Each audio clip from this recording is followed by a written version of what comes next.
Everyone અત્યારે વાગ્યા છે 5 એન્ડ મેં બી જાગી જઈશ. જોકે મારું ડેલી અલાર્મ વાગે પહેલાં જ મારી ઊંઘ ખુલી જાય છે એન્ડ મને બી મારા પર અત્યારે વિશ્વાસ નથી આવી રહ્યો કે એક ટાઈમ જે છોકરીને એના પપ્પા જગાડે નહીં ત્યાં સુધી જાગતી નહીં એન્ડ આજે છે મોર્નિંગના 4 વાગ્યા હોય યા 5 અલાર્મ વાગે પહેલાં જ મેં જાગી જાઉં છું. એવું હોય છે કે લાઈફમાં અમુક જિમ્મેદારીઓ આવે ને ત્યારે આ બધું અચાનક જ આપણે કરવા લાગતા હોઈએ છીએ એન્ડ મેં બી આજે એટલા માટે મોર્નિંગમાં બહુ જ વહેલી જાગી ગઈ છું કે આજે છે મારી ઇવેન્ટ, સો મારે વહેલું જવાનું છે. સો ફટાફટથી થઈ જઈશ ફ્રેશ એન્ડ રેડી. હે everyone, good morning, welcome back to my YouTube channel.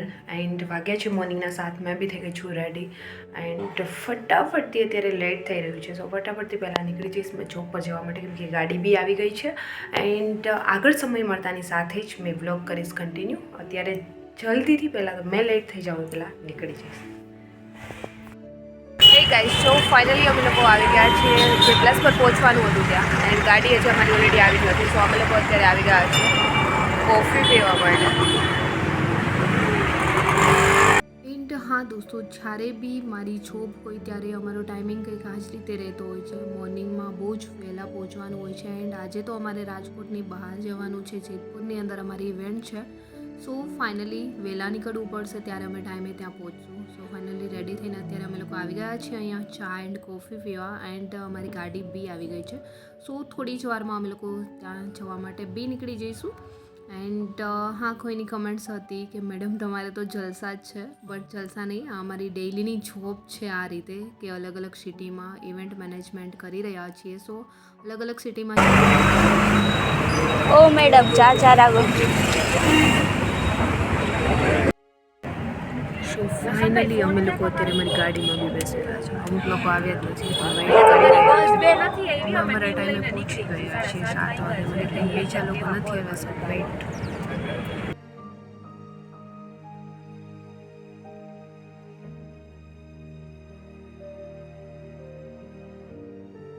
હે એવરીવન, સો અત્યારે વાગી ગયા છે 9:30 એન્ડ ફાઇનલી અમે લોકો 9 વાગે જેતપુર પહોંચી ગયા હતા એન્ડ અત્યારે અમને અમારી હોટલનો રૂમ બી મળી ગયો છે. સો ફાઇનલી એન્ડ આ તરફ મેડમ થઈ રહ્યા છે રેડી.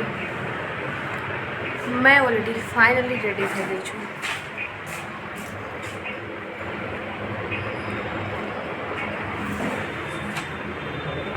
સો ફાઇનલી આઈ એમ રેડી.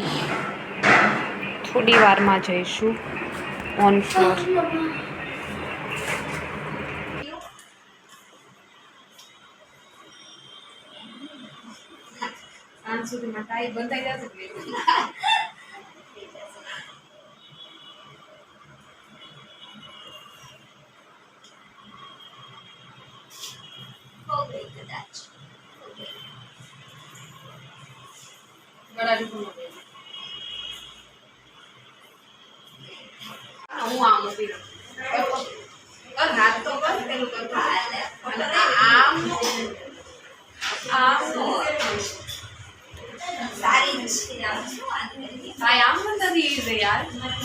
ક્યારની ટાઈ બાંધવા માટે ટ્રાય કરી રહી હતી.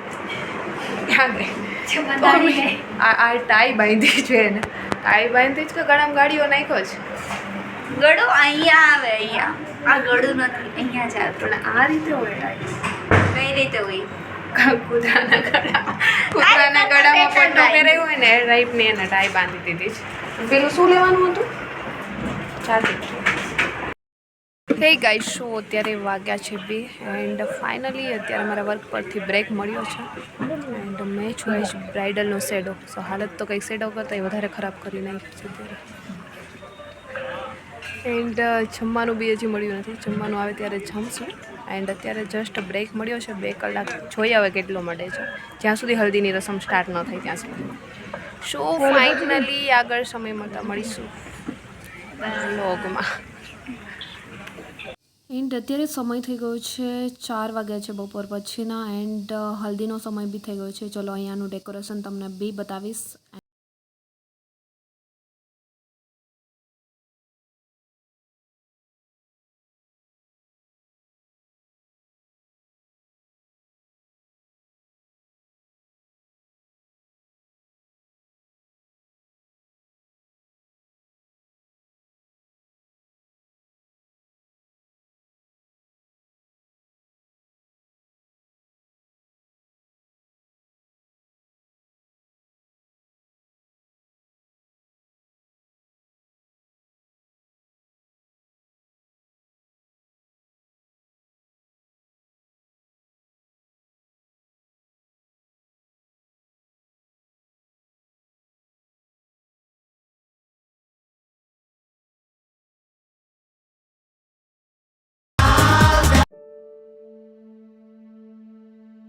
એન્ડ આ છે સાંજનું ડેકોરેશન છે મ્યુઝિક નાઇટનું, જેમ કે મેરેજમાં જે નાઇટમાં સંગીત હોય છે એ બી રેડી થઈ ગયું છે. એન્ડ થોડી જ વારમાં બ્રાઇડ એન્ડ ગ્રૂમની એન્ટ્રી થવા બી જઈ રહી છે. એન્ડ ડેકોરેશન બી તમે જોઈ શકો છો, બહુ જ જોરદાર કર્યું છે. સો ચલો એ બી પરફોર્મન્સ તમને આજે મેં બતાવીશ.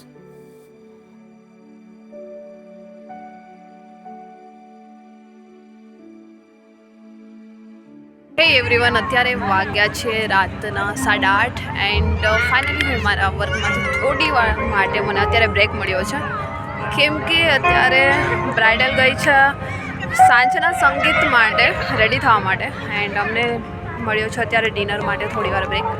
સો ફાઇનલી અમે લોકો અત્યારે પાછળ બધો સ્ટાફ એન્ડ થોડી વાર ડિનર કરી એન્ડ રેસ્ટ કરી.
હે ગાઈસ, સો ફાઇનલી વાગી ગયા છે અત્યારે રાતના 1 એન્ડ અમે લોકો બી જોબ પરથી ફ્રી થઈ ગયા છીએ. નો એક સોરી. યસ. હે એવરીવન, સો ફાઇનલી અત્યારે વાગી ગયા છે રાતના 1 એન્ડ અમે લોકો બી જોબ પરથી ફ્રી થઈ ગયા છીએ એન્ડ આવી ગયા છે અમારા રૂમ પર. એન્ડ આઈ હોપ કે દોસ્તો આજનો વ્લોગ બી તમને પસંદ આવ્યો હશે. પસંદ આવ્યો છે તો વ્લોગને લાઇક, ચેનલને સબસ્ક્રાઈબ એન્ડ જલ્દી મળીશું એક મારા ન્યૂ વ્લોગ સાથે. ત્યાં સુધી બધા